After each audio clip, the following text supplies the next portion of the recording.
ငိုရတဲ့အချိန်တိုင်းမှာဒီဒေသနာလေးကိုအမှတ်ရရင်မျက်ရည်တိတ်နိုင်ကောင်းတယ်လို့ဘုံကတွေးမိတာဒီဟာလေးကိုဖတ်ရင်းနဲ့မျက်ရည်ကျပြီဆိုငိုမနေပါနဲ့အားရသေးဘူးလားတတန်တရားလုံးငိုလာတာဘုရားသမုဒ္ဒရာလေးစင်းမှာရှိတယ်ရေထက်တောင်များတယ်လို့ပြောတာဒီတစ်စက်နဲ့တော့တိုးပြီးတော့များတော့ပါဘူးဟုတ်လားငိုမနေပါနဲ့လို့ကိုဘာလို့ဖို့လို့တော့နှစ်သိမ့်ဖို့လိုမယ်ပေါ့နော်ဟုတ်လားဒီမှာမြတ်စွာဘုရားအဲ့ဒါလိုလေး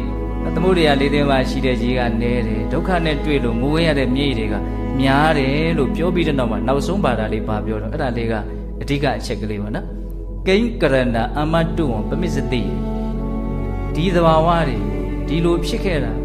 တိပါလက်ကနဲ့ကိန်းကရဏဘယ်အကြောင်းကြောင့်အမတုံသင်သည်ပမစ္စတိမေလျော်၍နေပြီတဲ့နေတဲ့ဒါဒီအကြောင်းအရာတွေမင်းဘာလို့မေ့နေတာအဲ့ဒါကိုဘုံဘုံကဖတ်ရင်းနဲ့စိတ်ထဲမှာတမျိုးလေးသဘောပေါက်သွားတယ်ဟုတ်တာပဲ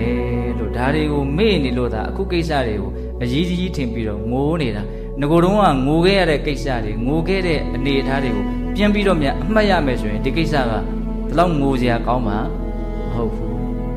ကျွန်တော်မေ့ခဲ့ကြတာနော်ငိုတော့တကယ်ငိုခဲ့ကြတာပဲ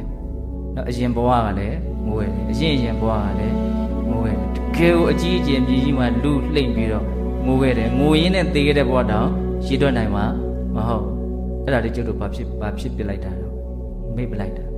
ပရိသေတွေနေတဲ့ကိစ္စအလွန်ဆင်းရဲတာသေတဲ့ကိစ္စကလည်းအလွန်ဆင်းရဲတာဆိုတဲ့အတွက်ကြောင့်ဘုန်းတို့ဘဝချသွားပြီဆိုတာနဲ့အရင်ဘဝကဘာတော့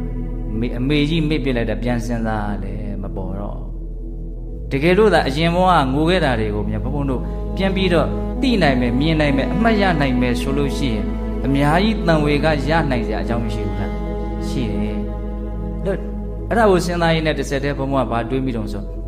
ဂိုင်ထားပါလေအရင်ဘဝငိုခဲ့တာတွေကိုအမှတ်မိတာဂိုင်ထားပါတော့ဒီဘဝငိုခဲ့တာတွေကိုအမှတ်ရမယ်ဆိုရင်တော့တော်တော်ကောင်းအောင်ပဲ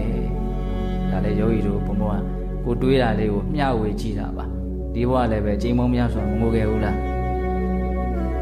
ဘယ်ရွာဆန်ငိုတာအမိဝါထွက်တဲ့ဆန်ငိုတာဟုတ်လားငိုတာနော်စိတ်တိုင်းမကြတိုင်းငိုတာကလေးဘဝငိုတာငိုခဲ့တဲ့ဟာတွေကိုပြန်ပြီးတော့စဉ်းစားကြည့်တာဒီဒေသနာကိုလက်တွေ့အသုံးချကြည့်စေခြင်းဘာလို့ငိုတာတော့အခုချိန်ကြတော့လည်းပဲဘာမှမဟုတ်ဘူးနဲ့ကရှောက်ပြီးတော့ငိုခဲ့တာပဲလို့များတွေးမလားအဲ့ဒီတုန်းကတော့တကယ်ကိုငိုစရာထင်ပြီးတကယ်ကိုခံစားပြီးတော့ဘာလုပ်ခဲ့တာတော့ငိုခဲ့တာနော်ဒါပေမဲ့အခုချိန်ပြန်ကြည့်ရင်တော့အဲ့ဒါတွေကငိုစရာမဟုတ်ပါဘူးဒါပေမဲ့သူ့အရွယ်နဲ့သူ့အသိဉာဏ်လေးနဲ့သူကသူအဲ့ဒီတုန်းကတော့ငိုတဲ့နဲ့ထင်လို့ငိုလောက်လို့ကိုဘာလုပ်ခဲ့တာတော့ငိုခဲ့တာ